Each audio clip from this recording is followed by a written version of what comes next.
नमस्कार, मैं श्वेता। बिहार न्यूज में आपका स्वागत है। आज है 24 मई, दिन रविवार। खबरों की ओर बढ़ने से पहले एक नजर डालते हैं आज की सुर्खियों पर। बिहार सरकार का बड़ा फैसला, हर राज्य में खुलेंगे श्रम सेवा केंद्र, प्रवासी मजदूरों को मिलेगी हर संभव सहायता। पटना एआई समिट में बड़ा ऐलान, बिहार के टेंडर प्रक्रिया में एआई से आएगी पारदर्शिता, प्रशासनिक कामकाज में तेजी और भ्रष्टाचार पर लगेगी रोक। बिहार में शिक्षकों के लिए टीईटी होगा अनिवार्य, बिना परीक्षा पास किए नहीं मिलेगा प्रशिक्षित वेतनमान। शिक्षा विभाग ने सभी जिलों को सख्ती से पालन के दिए निर्देश। बिहार में अंतिम संस्कार सुविधाओं का होगा विस्तार, हर ग्राम पंचायत को मिलेगा आधुनिक मुक्तिधाम, पिलर और वायर मेश से होगी घेराबंदी। यूआईडीआई ने दी बड़ी राहत, आधार अपडेट अब 14 जून 2027 तक होगा फ्री। ऑनलाइन पोर्टल से दस्तावेज अपलोड और वेरिफिकेशन की सुविधा रहेगी जारी।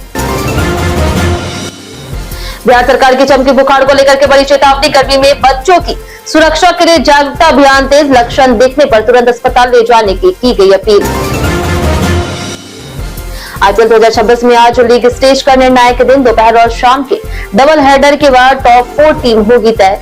एमआई वर्सेस आरआर और केकेआर वर्सेस डीसी के मुकाबले रहेंगे बेहद अहम। चलिए एक नजर डालते हैं आज की 25 बड़ी खबरों की ओर। यूपीएससी एनडीए 2 के पदों पर 9 जून तक करे आवेदन। यूपीएससी ने एनडीए 2 भर्ती 2026 का नोटिफिकेशन जारी किया है, जिसमें कुल 394 पदों पर नियुक्ति होगी। आवेदन प्रक्रिया 20 मई से शुरू होकर के 9 जून तक चलेगी। उम्मीदवार upsc.online.nic.in पर ऑनलाइन आवेदन कर सकते हैं। परीक्षा 13 सितंबर 2026 को होगी।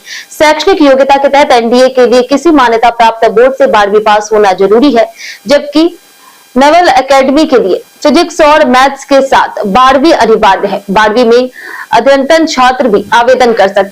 आयु सीमा 1 जनवरी 2008 से पहले और 1 जनवरी 2011 के बाद जन्म ना हो। सामान्य ओबीसी और ईडब्ल्यूएस वर्ग के लिए 100 रुपए फीस है, जबकि एससी एसटी निःशुल्क है। पदों में आर्मी 208, नेवी 42, एयरफोर्स और नेवल एकेडमी 24 शामिल है। ऑनलाइन आवेदन में रजिस्ट्रेशन डिटेल भरना और फीस जमा करना, सबमिट करना होगा।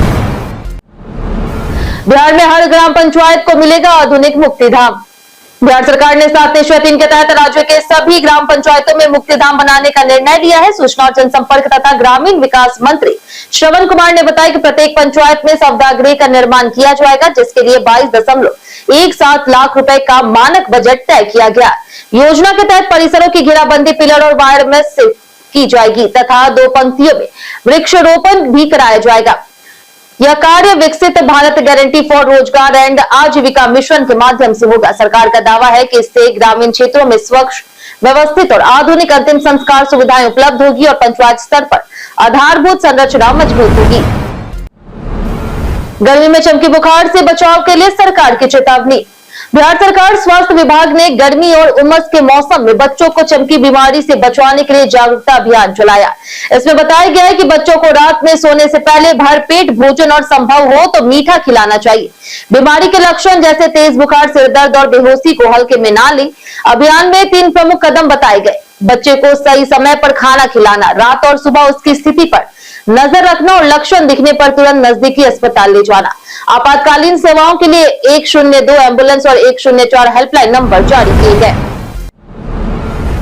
बिहार शिक्षकों को अब टीईटी पास करना होगा अनिवार्य।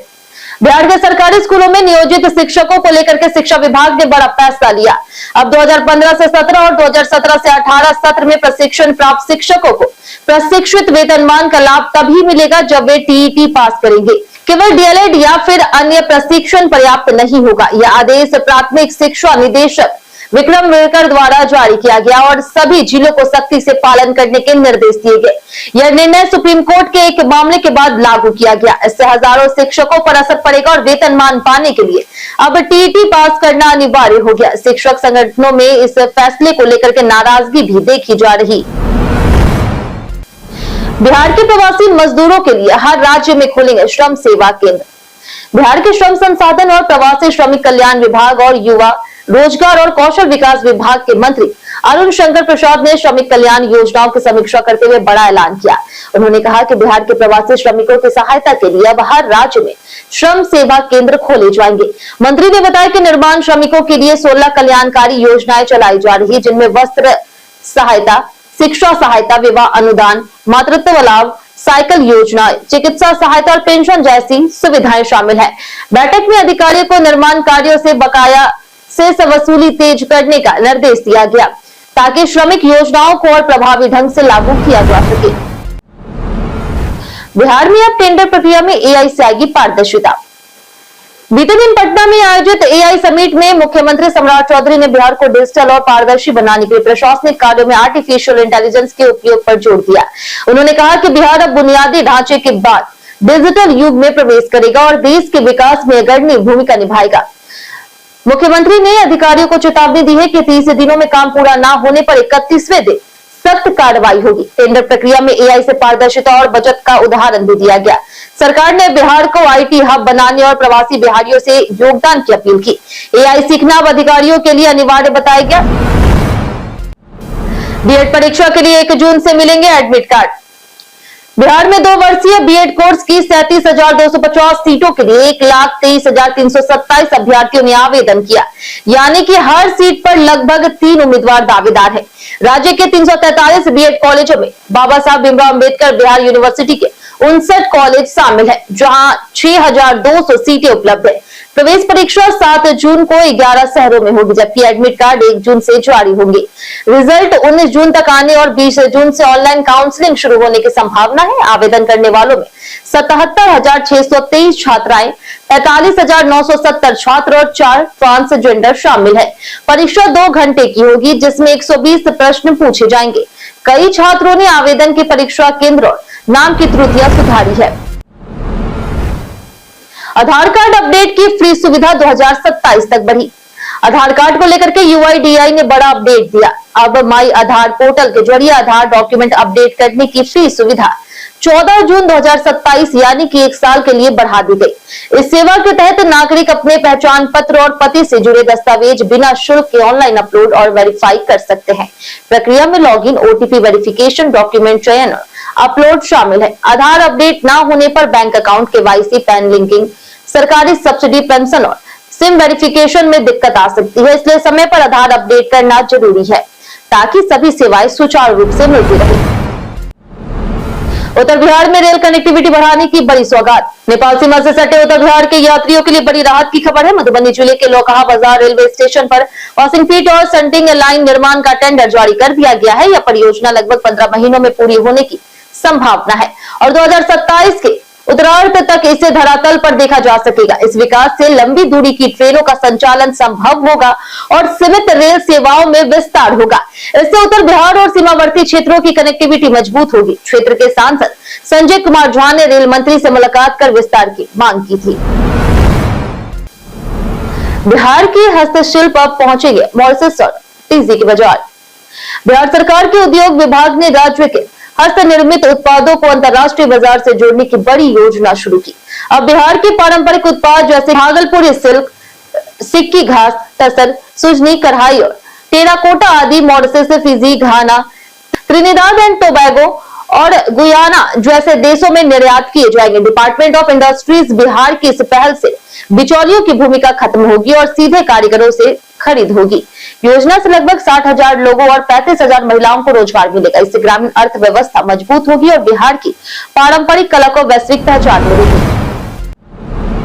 बिहार बोर्ड कंपार्टमेंटल रिजल्ट जारी। इंटर में 55.3% पास। बिहार विद्यालय परीक्षा समिति ने इंटरमीडिएट और मैट्रिक कंपार्टमेंटल परीक्षा का परिणाम बीते दिन जारी कर दिया। बिहार स्कूल एग्जामिनेशन बोर्ड के अनुसार इंटर में 55.31% छात्र पास हुए, जिनमें 59.29% छात्राएं और 52.65% छात्र शामिल है। वहीं मैट्रिक में 57.18% छात्र सफल रहे, जिसमें 53.48% छात्राएं और 57.84% छात्र पास हुए। इंटर में 6,498 में से 3,711 और मैट्रिक में 6,024 में से 3,450 विद्यार्थी सफल हुए। परीक्षा मई 2026 में आयोजित हुई थी। कंपार्टमेंट परीक्षा उन छात्राओं के लिए होती है जो मुख्य परीक्षा में असफल रहते हैं। शिक्षा मंत्री ने परिणाम जारी किया है और छात्रों को वेबसाइट पर चेक करने की सुविधा दी। बेतिया राज जमीन पर बसे लोगों को प्रशासन ने भेजा नोटिस। चंपारण के बेतियाराज की जमीन पर बसे लोगों को प्रशासन द्वारा जमीन खाली करने का दूसरा नोटिस दिए जाने से हड़कंप मच गया। वेस्ट चंपारण के बघा एक अंचल कार्यालय की ओर से करीब 400 ग्रामीणों को नोटिस जारी किया गया। प्रशासन का कहना है कि यह जमीन बेतियाराज की है और उस पर अतिक्रमण किया गया है, इसलिए दस्तावेज मांगे जा रहे हैं। वहीं ग्रामीणों का दावा है कि कई दशकों से यहाँ रह रहे हैं और अब उन्हें बेघर करने की कोशिश की जा रही।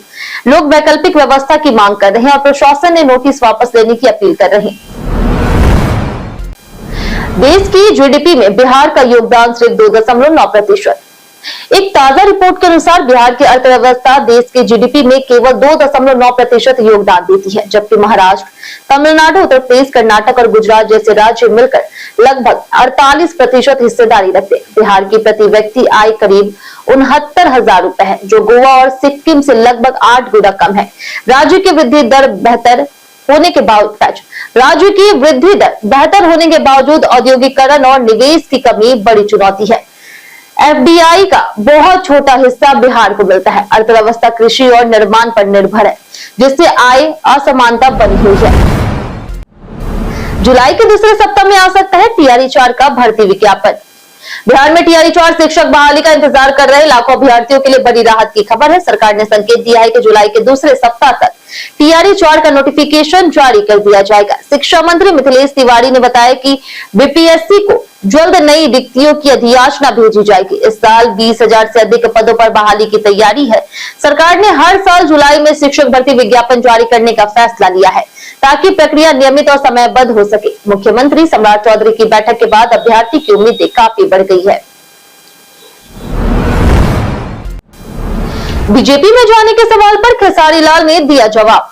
भोजपुरी अभिनेता और सिंगर खेसारी लाल यादव बिहार बीजेपी नेता नितिन नवीन के जन्मदिन पर उनके पटना स्थित आवास पहुंचे और उन्हें बधाइयां दी। इस दौरान जब मीडिया ने उनसे पूछा कि क्या वो बीजेपी में शामिल होने जा रहे, तो उन्होंने साफ इनकार किया। खेसारी लाल ने मुस्कुराते हुए कहा कि वह किसी पार्टी में ना जाने वाले हैं और ना ही आने वाले हैं। वे केवल एक कलाकार है और कलाकार ही रहना चाहते। उन्होंने दोहराया कि वे आरजेडी के साथ थे, हैं और आगे भी रहेंगे। खेसारी ने यह भी कहा कि वे किसी पार्टी या जाति विशेष के नहीं, बल्कि एक इंसान के साथ है जो अच्छा काम करता है, उसका समर्थन करते हैं। उन्होंने पीएम मोदी और अन्य नेताओं को लेकर भी देश के विकास की बात कही। जानिए आज कैसा रहेगा बिहार के मौसम का मिजाज। मौसम विभाग के अनुसार अगले 5 दिनों तक बिहार के अधिकांश हिस्सों के तापमान में कोई बड़ा बदलाव नहीं होगा। राज्य में अधिकतम तापमान 36 से 38 डिग्री सेल्सियस और न्यूनतम तापमान 26 से 28 डिग्री सेल्सियस के बीच रहने की संभावना है।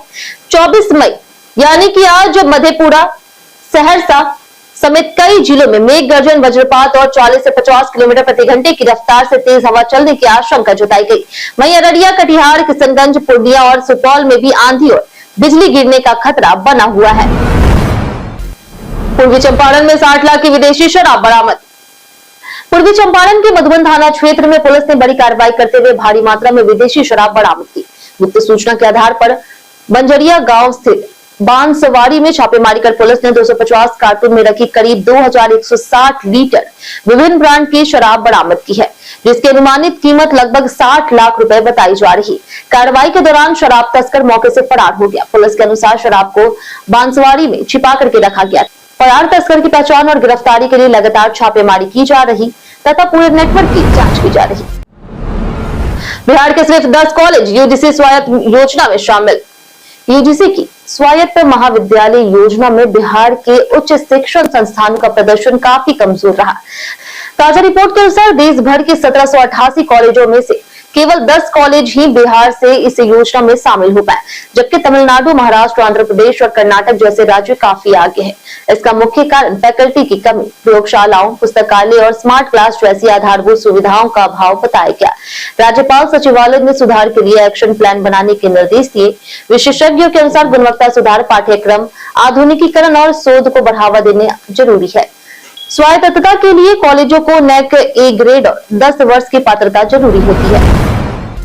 SPF 30 या फिर 50 कौन सा सनस्क्रीन गर्मियों के लिए है बेहतर? गर्मियों में त्वचा को यूवी किरणों से बचाने के लिए सनस्क्रीन जरूरी है। क्योंकि ये सनबर्न, टैनिंग और समय से पहले बुढ़ापे का कारण बन सकता है। विशेषज्ञों के अनुसार रोजाना इस्तेमाल के लिए SPF 30 पर्याप्त सुरक्षा देता है, जो लगभग 97% UVB किरणों को रोकता है, जबकि SPF 50 करीब 98